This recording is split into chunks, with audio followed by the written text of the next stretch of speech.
Hey guys, how you going? Hope you're all doing very well. This afternoon I'm going to be doing another series review. This series is from Australia, English language, released in the year 2024, directed by Jackie Van Beek and Julie Dafina, and this series is called The Office. So The Office is about this company called Finley Craddick.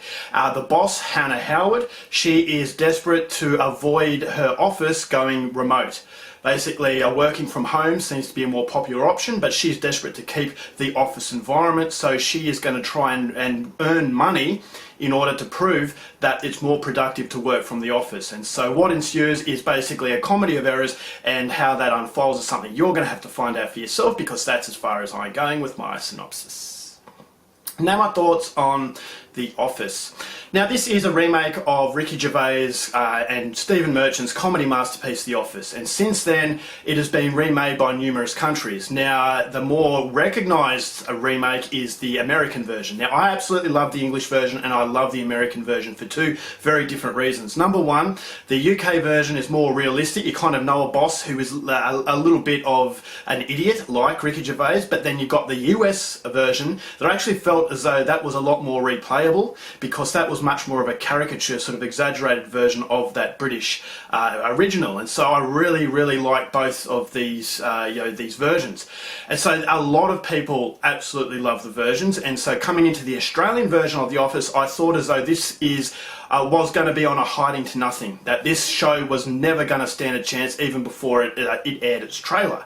And after the trailer, everyone went berserk. Now I don't know how you can review a trailer, I don't know how you can tell what a show or a movie is going to be like just from the trailer, because it's not showing everything, it's basically trying to entice you. And I will say that the trailer to the Australian Office was not very good, and so I didn't have any expectations coming into this one. I thought, alright, well I know the actors, they are comedic talents here in Australia, but I thought, alright, it felt like it was very forced and it wasn't going to make me laugh. But again, it's a trailer, and this is what I don't understand. A lot of people going out there saying this is terrible before it even aired.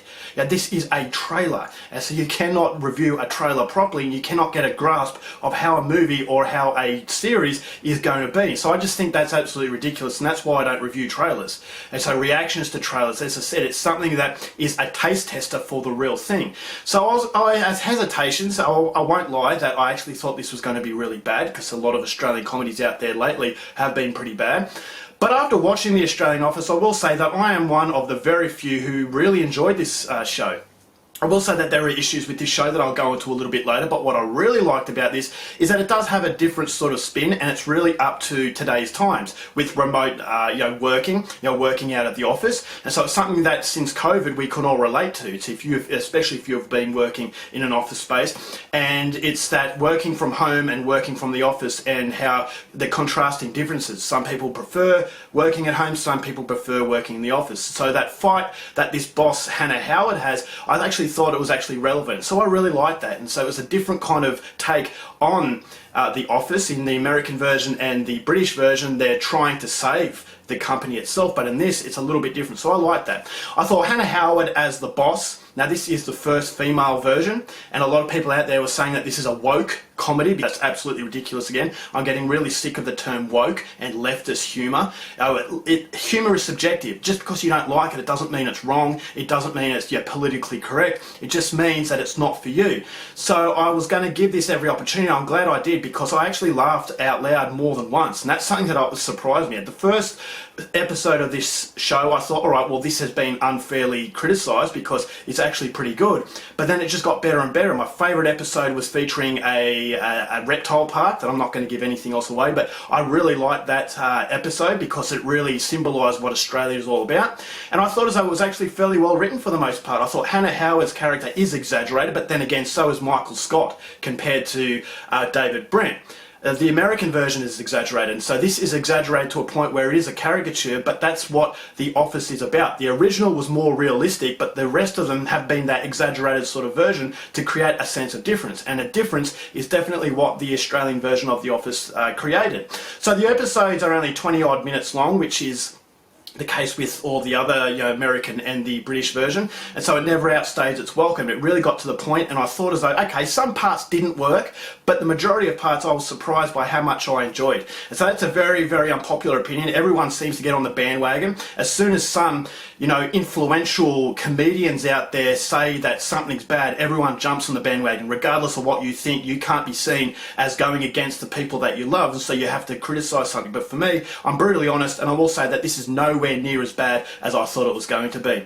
So, it's all subjective. If you like something, you don't have to agree with the majority. Just step out, create your own shadow, and judge a movie or a series for what you feel. And so for what I felt as though this was massively underrated.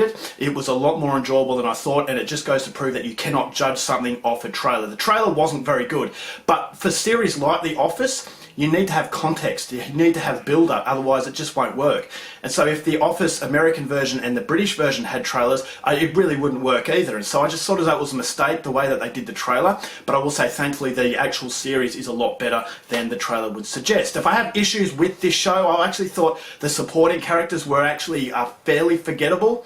You have Jim and Tim in the American and the British version. You have Dawn and Pam, and also you have the other characters like Stanley or Kevin, or these sorts of characters, where I thought as though the supporting areas, they weren't quite as strong. Now, where the American version really hits home is that all the characters are larger than life and actually really good, and they actually have their own personalities, where this, I thought as though the personalities weren't there. I just felt as though the majority of the experience was emphasised on Hannah Howard, played very well by Felicity Ward. She's a fantastic comedian. I actually thought she did a very good job, but it's just the supporting characters. I just felt as though it didn't quite work. And who knows, maybe, hopefully there's going to be other seasons and maybe they can develop the characters a little bit more. I didn't like the character that is basically Dwight and Gareth, the supporting role, the one that's sucking up to the boss. I thought her character was fairly forgettable, and the dynamic between her character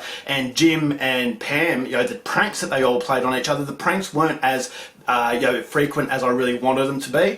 And so I felt, alright, well, yes, it is a little bit different, but there are aspects that made the other series so great that I thought could have been thrown in there just to make it a little bit more familiar. And so that was the issue I had with the show. But pushing that aside, it's still a decent experience. It's an experience that I actually really enjoyed. And if you're going out there and you're not afraid to actually form an opinion of your own and not just follow what the majority say, I definitely feel as though the Australian Office can provide something that's worth watching. It's not brilliant. There are jokes that fall flat. There's slight exaggerations where they just try too hard for a laugh, but there are numerous moments that actually made me laugh, and I thought as though it was really well done. So overall, for the Office Australia, going to give this one 3.5 stars. It is nowhere near as bad as a lot of people make it out to be, but again, it's subjective. If you don't like it, then that's up to you. Each to their own. You don't have to find this funny, but just because someone says this is leftist, this is woke, doesn't mean that you can't enjoy it. And so go give it every opportunity, and I'm sure it's going to surprise a lot of you out there. Alright guys, that's it for my review. Hope you enjoyed it. Till next time, keep watching movies, and I'll see you later. Bye.